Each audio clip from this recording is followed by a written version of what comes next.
was the trusting one. That was always my reputation in this family. The one who believed the best in people, who kept the door open, who never locked the medicine cabinet or counted the silverware after company left. My late wife used to say it like it was a compliment. "You're too good, Alvin. You always have been." She meant it kindly. I understand now that some people hear that and see an opportunity. My son-in-law gave me a tablet for my birthday in March, not a card, not a phone call from across town. A tablet, still in the box, with a little sticky note on top that said, "For Dad, stay connected." I remember standing at the kitchen counter holding it, thinking he'd finally come around. We'd had our rough patches, him and me. Nothing dramatic. Just the quiet tension that builds when a man feels like the person his daughter married never quite looked him in the eye. But this felt like a turning point. I told myself it was. I wanted it to be. He set it up himself, right there at my kitchen table. Said he was making sure everything was configured right, that the apps were easy to find, that the font was big enough so I wouldn't strain. He was patient, more patient than I'd ever seen him. He showed me how to video call my daughter, how to check the weather, how to read the news. He said there was a health app pre-installed that could track my steps and remind me to take my blood pressure medication. I thought that was thoughtful. My cardiologist had been on me for months about consistency. I used that tablet every single day. 8 weeks later, I was sitting on my porch with my old friend Tobias when I mentioned it offhand. Tobias and I go back 40 years. We worked together at the postal distribution center out on Route 9 before he retired and moved 5 minutes away from me, which I always said was either loyalty or stubbornness. He came over Tuesday mornings. We drank coffee, talked about whatever was bothering us. That morning I was showing him how the health app worked, scrolling through my weekly step count, and Tobias went quiet. Not thoughtful quiet. Something else. He asked me if he could hold the tablet for a minute. I said sure. He turned it over, looked at the back, looked at the screen. He worked IT support for the county school system for 11 years after the post office. People forget that about him. He looks like a man who fixes fences and watches baseball, and he does, but he also knows his way around a device. He said, "Alvin, who else has access to this thing?" I said my son-in-law set it up. "Why?" He didn't answer right away. He tapped through a few screens I hadn't paid much attention to. Then he set it down on the patio table between us and said, "There's a family sharing account connected to this. Whoever set it up. They can see your location in real time, your app usage, your purchase history, if you've linked a payment method. And this Hest app." He pointed to the icon I'd been using every morning. "This one has permission to access your contacts, your photos, your microphone, and your calendar." I didn't say anything. He said, "Did you agree to that?" I told him I hadn't set anything up myself. My son-in-law had done it all. Tobias nodded slowly. He picked up his coffee cup, looked out at the yard. Then he said, "Don't change anything yet. Don't delete anything. Don't reset it. Don't let on that you know." I asked him what he thought it meant. He said he wasn't sure, but he thought I needed to find out before I did anything else. I drove home that afternoon on the same roads I'd driven for 31 years, past the Sunoco station, past the church with the broken marquee sign, past the strip mall where my wife and I used to get groceries every Saturday. Everything looked the same. I had the radio on, but I couldn't tell you what was playing. I was thinking about my son-in-law's face when he handed me that tablet, the way he smiled, the sticky note in his handwriting. "For Dad." I'm 67 years old. I taught high school history for 28 years. I coached JV baseball for 12 of those. I have read people for a living for most of my adult life. Not perfectly, not without mistakes, but well enough. I thought I knew when someone was performing generosity instead of feeling it. Apparently, I didn't know as well as I thought. The next morning, before my daughter called for our usual Sunday check-in, I sat at the kitchen table with a yellow legal pad and wrote down everything I could remember. When he'd given me the tablet, what he'd said while setting it up, the specific things he'd clicked on, the screens he'd navigated through. I hadn't been watching carefully at the time, but memory is strange. When you go back for it, more is there than you expected. I wrote it all down. Then I called Tobias and asked him to come over. He brought his laptop. He sat at my kitchen table and walked me through the account connected to the tablet slowly and carefully, the way he used to explain things to the teachers at the schools he serviced, without condescension, just clearly. What he showed me was this. My son-in-law had created a family sharing group with himself as the organizer. My tablet was listed as a member device. That gave him visibility into my location at all times, my screen time by app, and any purchases made through accounts linked to the device. The health app was the part that bothered me most.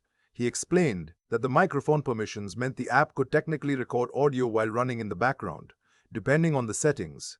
Whether it was doing so, he couldn't say for certain, but the permission was there and it had been granted during setup. Without my knowledge, without my consent.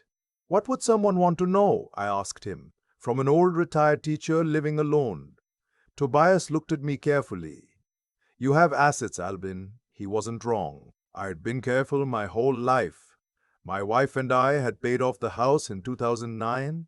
I had my teacher's pension, my late wife's life insurance, a 403B I had been contributing to since 1987. Nothing extravagant, but enough. Enough that when my daughter and I had spoken about the future, when she'd asked me once, gently, what my plans were for the house, I told her I hadn't decided yet, that I was thinking.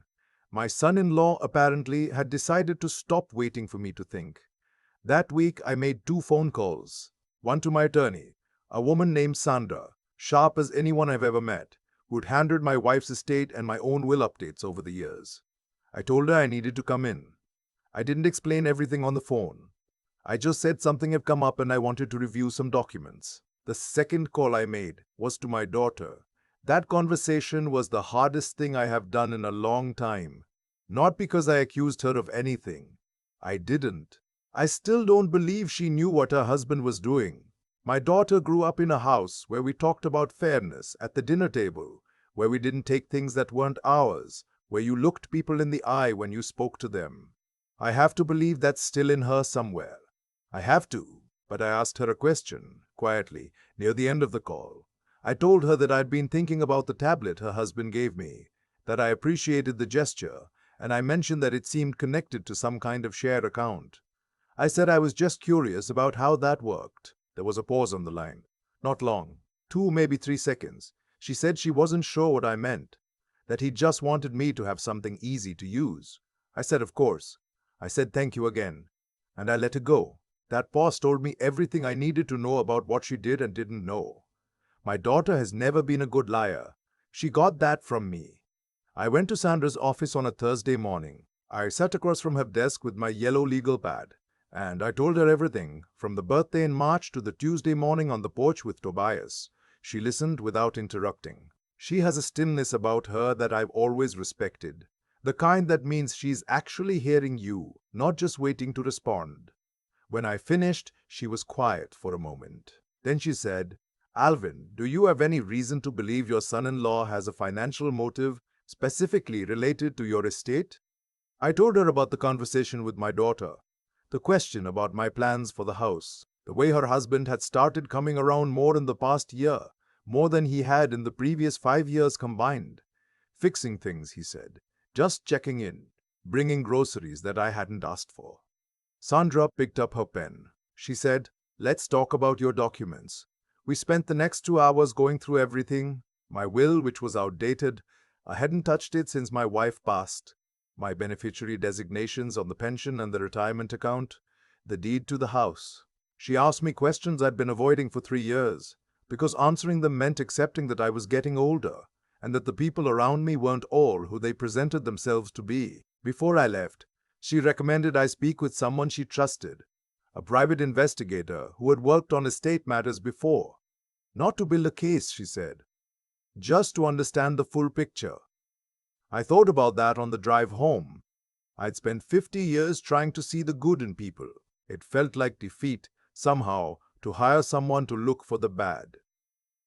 But I thought about Tobias's face on the porch, the way he'd gone quiet, the way the word assets had hung in the air between us like something fragile.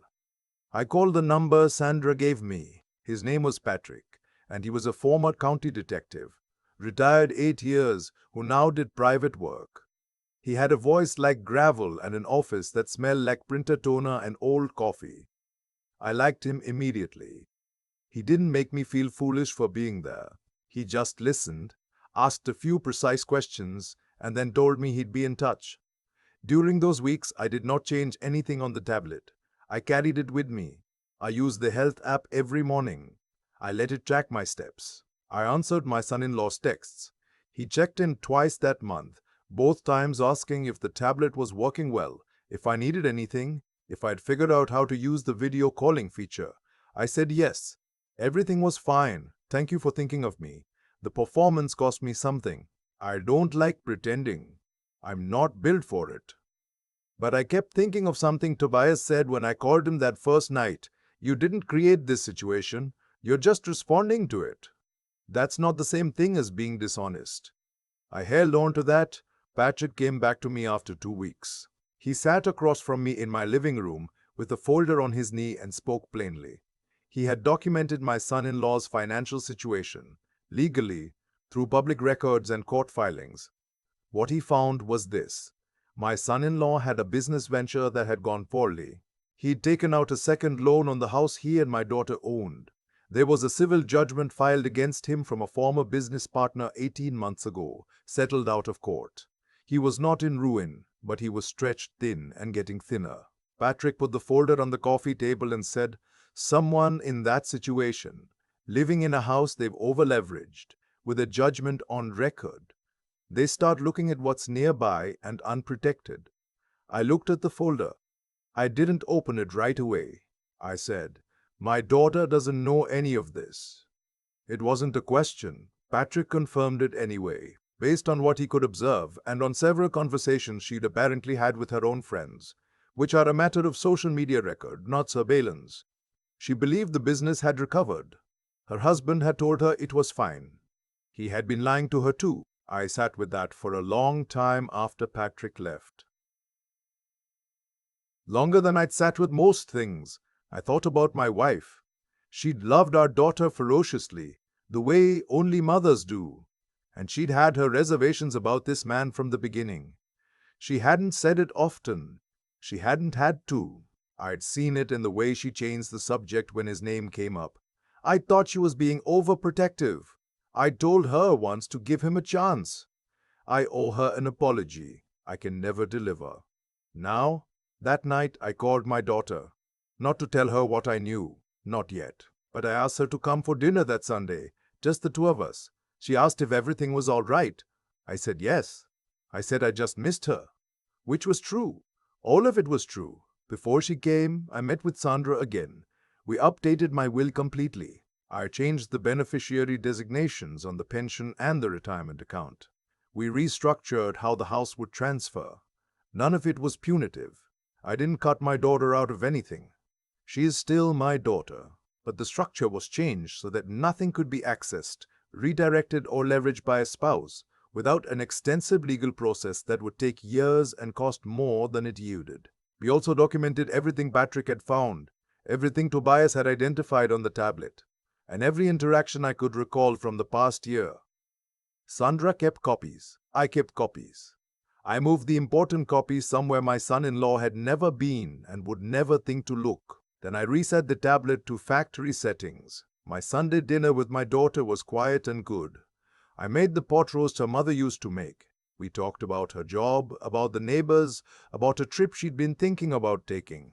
At one point she mentioned that her husband had asked how I was doing. I said I was doing well. She smiled. I smiled back.